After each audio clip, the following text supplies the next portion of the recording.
आपल्या बरोबर आहेत विनोद तावडेजी। सुधांशु त्रिवेदीने आरोप लावलेले होते सुप्रिया सुळे असतील, नाना पटोलेंवरती। तुम्ही काल 5 कोटी वाटल्याचा आरोप होत होता, तो पुसून टाकण्यासाठी सुधांशु त्रिवेदीने एक नवीन इतिहास जो घटनाक्रम आहे तो रचलाय असं विरोधक म्हणतात।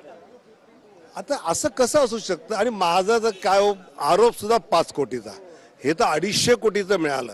आणि पुन्हा सुप्रियाताई म्हणतात त्यात समजा तथ्य असेल चौकशी व्हावी ना। माझी जी सुधांशु त्रिवेदींची ओळख आहे त्यात ते कुठल्याही तकलादू गोष्टीवर खोटे आरोप ते कधी करत नाहीत। पण सुप्रियाताईंना पण मी ओळखतो, त्यांनी जर असं म्हटलं की चौकशी व्हावी तर चौकशी व्हावी। शरद पवारांनी आज तुमच्यावरती टीका टिप्पणी करणं टाळलं। ते म्हणतात की जोपर्यंत विनोद तावडेंवरचे पुरावे सिद्ध आरोप सिद्ध होत नाही तोपर्यंत मी त्यांच्यावरती टीका नाही करणार।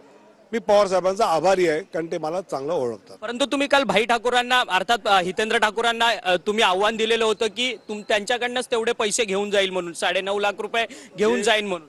9.5 लाख नाही म्हटलं मी, त्यांनी 5 कोटीचा आरोप केला आणि जर सापडले नाही तर 5 कोटी त्यांनी मला दिले पाहिजे, जे मी आज राहुलजी आणि सुप्रिया यांच्याकडे पण मागतोय। हितेंद्र